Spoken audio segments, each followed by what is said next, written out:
during our reflection time, we can have a few minutes to break up like in twos and threes to be able to have a little more intimate talk. Because I think part of community building, part of making us a team is having those times where we can share with each other in a little more intimate, deeper way. It's a little more threatening in a large group, but in smaller groups. So be thinking about who you want to kind of partner or pair or in triads out. There's the handout for community development, or back there. It's the one that Stephanie sent out. I gave it to you last time we gathered. And one of the things, you know, pseudo-community is pretty much kind of like, well, okay, this the social hour. It's kind of the dinner party where no one says anything. Something happens and you move into chaos, and all of a sudden words start to happen. And you think about either your own department or your own life, times where you've been in a group where communication has begun to break down, or it breaks down. And people start saying things, and things kind of get crazy. And that chaos oftentimes, as Scott Peck reminds us, it's my own attachments, it's my own wanting to convince someone or to convert them or to say, I've got a better idea, or if I'm in power, I can take my trump card and place it down, and then all of a sudden things kind of either stop or they go back to pseudo-community as opposed to the group moving into, as Scott Peck says, from chaos into emptiness. Emptiness is hard work and it's uncomfortable because it takes us into kind of more into inner silence and recognizing our own pain, our own suffering, our own brokenness, which is not always easy to do. And I'm going to read a story again. Kitchen Tableism from Rachel Neilmoot Redmond. This was a story from when she was on faculty at Stanford. And stories, I always like to kind of memorize it or know enough to like just tell the story because it's much better than reading. But the way she articulates her experience with Dr. Rogers, I think it's better that I read it.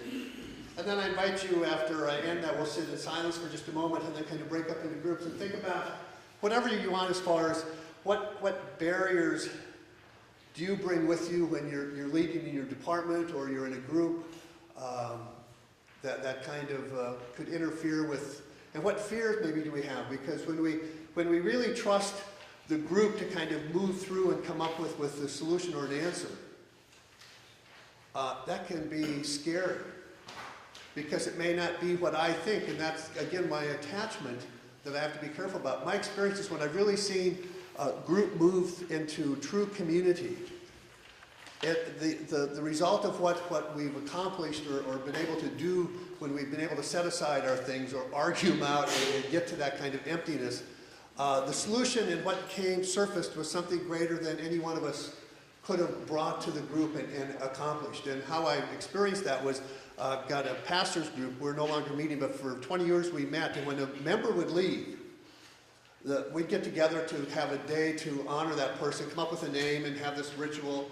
And, you know, getting pastors together to agree on anything like herding cats. And we can all say that with a number of groups. But once we kind of let go and just kind of put things out, what surfaced and what we were able to do to honor our members they left was something greater than any one of us as a person in the group we're leading it could have ever accomplished. And if we trust the process, what our experiences, I really do believe, is going to be amazing. As Scott Peck, when the community actually gets into true community, the experience when they lead this as a group for a day seminar, taking strangers, that what happens is an experience that they have as they go through this and really achieve that is something so powerful, so palpitating that it just sits in their soul and they go, wow. And all of a sudden when you have that experience, then you're able to kind of help others to create that experience again or to be a part of it. So I'd like to read the story first, and then we'll have a moment of silence, and we'll break up into groups and give you some time to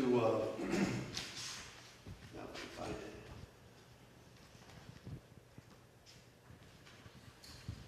The price of getting old.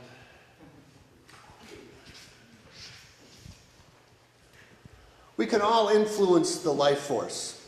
The tools and strategies of healing are so innate, so much a part of a common human birthright, that we believers in technology pay very little attention to them. But they have not lost none of their power. People have been healing each other since the beginning. Long before there were surgeons, psychologists, oncologists, internists, we were there for each other.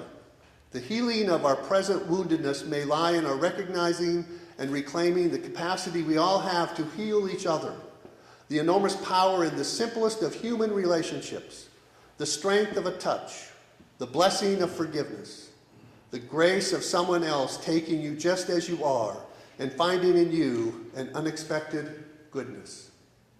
Everyone alive has suffered. In the wisdom gained from our wounds and from our own experiences of suffering that make us able to heal. Becoming expert has turned out to be less important than remembering and trusting the wholeness in myself and everyone else. Expertise cures, but wounded people can best be healed by other wounded people. Only other wounded people can understand what is needed. For the healing of suffering is compassion, not expertise. While I was still a part of the Stanford faculty, I was one of the small group of traditional physicians and psychologists invited to a day-long master's class with Dr. Carl Rogers, a pioneering humanistic psychotherapist. I was young and proud of being an expert, sought after for my opinions and judgments. Rogers' approach to therapy, called unconditional positive regard, seemed to me to be deplorable, lowering of standards. Yet it was rumored that his therapeutic outcomes were a little short of magical. I was curious, and so I went. Rogers was a deeply intuitive man, and as he spoke to us about how he worked with his patients, he paused often to put into words what he did instinctively and naturally. Very different from the articulate and authoritative style of presentation I was accustomed to at our medical center. Could someone so seemingly hesitant have any expertise at all? I doubted it. From what I could gather, unconditional positive regard came down to sitting in silence and accepting everything the patient said without judgment or interpretation. I could not imagine how this might prove helpful. Finally, Dr. Rogers offered us a demonstration of his approach. One of the doctors in the class volunteered to act as his client, and they rearranged the chairs to sit opposite one another. As Rogers turned toward him and was about to begin the demonstration session, he stopped and looked thoughtfully at his little audience of experts, myself among them. In a brief silence, I shifted impatiently in my chair. Then Rogers began to speak. Before every session, I take a moment to remember my humanity, he told us. There is no experience that this man has that I cannot share with him, no fear that I cannot understand, no suffering that I cannot care about, because I too am human. No matter how deep his wound, he does not need to be ashamed in front of me. I too am vulnerable, and because of this, I am enough. Whatever his story, he no longer needs to be alone with it. This is what will allow his healing to begin. The session that followed was profound. Rogers conducted it without saying a single word, conveying to his client simply by the quality of his attention and total acceptance of him exactly as he was. The doctor began to talk, and the session rapidly became a great deal more than the demonstration of a technique. In the safe climate of Rogers' total acceptance, he began to shed his masks, hesitantly at first, and then more and more easily. As each mask fell, Rogers welcomed the one behind it unconditionally, until finally we glimpsed the beauty of the doctor's naked face. I doubt that even he himself had ever seen it before. By that time, many of our own faces were naked, and some of us had tears in our eyes. I remember wishing that I had volunteered, envying this doctor the opportunity to be received by someone in such a total way. Except for a few moments with my godfather, I have never experienced that kind of welcome. I had always worked hard at being good enough. It was the golden standard by which I decided to what to read, what to wear, how to spend time, where to live, and even what to say. Even good enough was not really good enough for me. I had spent a lifetime trying to make myself perfect. But if what Rogers was saying was true, perfection was a booby prize. What was needed was simply to be human. I was human. All my life I had feared about being found out. What Rogers was pointing to, of course, is a very wise and basic principle of a healing relationship. Whatever the expertise we have acquired, the greatest gift we bring to anyone who is suffering is our wholeness. Listening is the oldest and perhaps the most powerful tool of healing.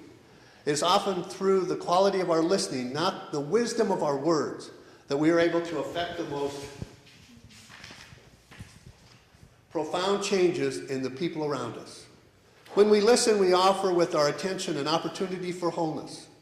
Our listening creates sanctuary for the homeless parts within the other person. That which has been denied, unloved, devalued by themselves and by others, that which was hidden. In this culture, the soul and the heart too often go homeless. Listening creates a holy silence. When you listen generously to people, they can hear truth in themselves, often for the first time. And in the silence of listening, you know yourself in everyone. Eventually, you may be able to hear in everyone and beyond everyone the unseen singing softly to itself and to you. And so I invite you, we'll take a moment and think about what things maybe hinder your ability to truly listen to the other, or in your meeting or whatever else, or in life, or to your family.